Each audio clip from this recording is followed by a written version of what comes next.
Welcome. Welcome to the Wii Robot Party. You see a lot of sci-fi movies where the future is dark and dismal, where it's not a future you want to be in. So, like, I love Blade Runner, but I don't know if we want that future. I think we want that duster he's wearing, but not the bleak apocalypse. We want to have a fun, exciting future that if you could look in a crystal ball and see the future, you'd be like, yes, I wish I could be there now. That's what we want. We'll move from supervised full self-driving to unsupervised full self-driving, where the car, you could fall asleep and wake up at your destination. So the vast majority of the time, cars are just doing nothing. But if they're autonomous, they could be used, I don't know, 5 times more, maybe 10 times more. So you could actually, for the same car, would have 5 times as much value, maybe 10 times as much value. There's 168 hours in the week, and like I said, only 10 of them are used for driving. With autonomy, you get your time back. This is a very big deal. I think we'll see autonomous cars become 10 times safer than a human. And it's not just the lives saved in injuries, but if you think about the cumulative time that people spend in a car and the time that they will get back, that they can now spend, well, I guess, on their phones or watching a movie or doing work or whatever you want to do. You can think of the car in an autonomous world as being like just a little lounge. You're just sitting in a comfortable little lounge, and you can do whatever you want while you're in this comfortable little lounge. And when you get out, you will be at your destination.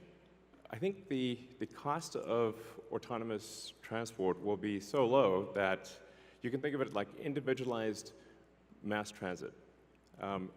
The average cost of a bus per mile for a city, not the ticket price, because that is subsidized, but the average price is about $1 a mile.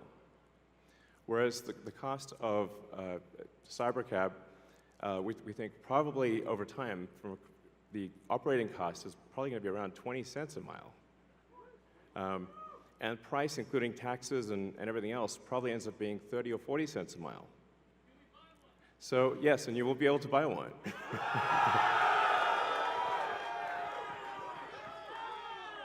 Yes, exactly.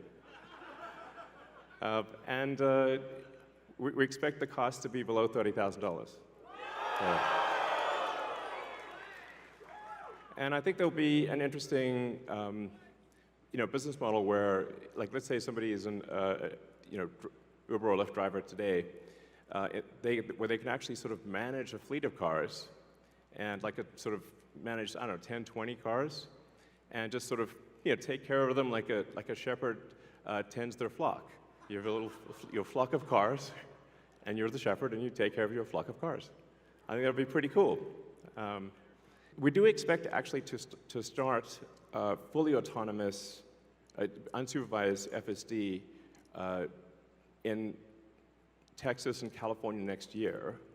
We expect to be in production with the Cybercab, which is really highly optimized for autonomous transport in probably, well, I tend to be a little optimistic with timeframes.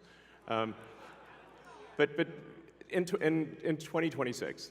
Before 2027, let me put it that way. All right, so our autonomous future is here. As I said, we've got 50 Teslas driving autonomously. We're trying to give you a sense of what cities will be like in the future. And when you get in, you'll see it's really quite a wild experience to just be in a car with no steering wheel, no pedals, no controls, and it feels great.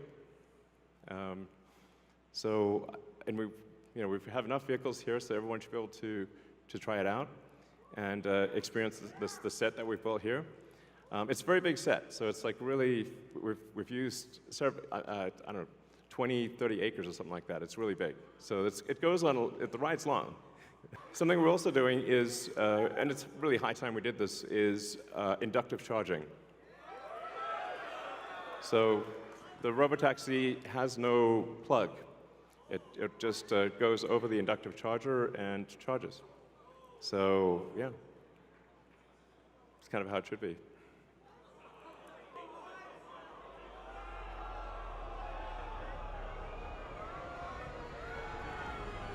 So that would be quite fantastic.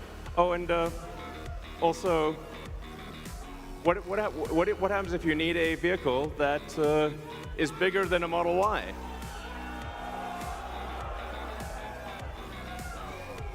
The Robovan. The Robovan is, we're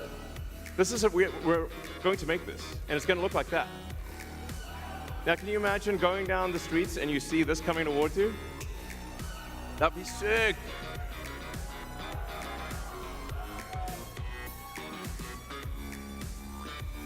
So this can carry up to 20 people, and it can also transport goods. So you can configure it for goods transport within a city, or transport of up to 20 people at a time. So this is gonna, the Robovan is what's gonna solve for high density. So if you want to take a sports team somewhere, or you're looking to really get the cost of travel down to, I don't know, 5-10 cents a mile, then you can use the Robovan. Some people call it the Robovan, but so yeah. One of the things that we want to do, and we've seen this with the Cybertruck, is we want to change the look of the roads. The future should look like the future.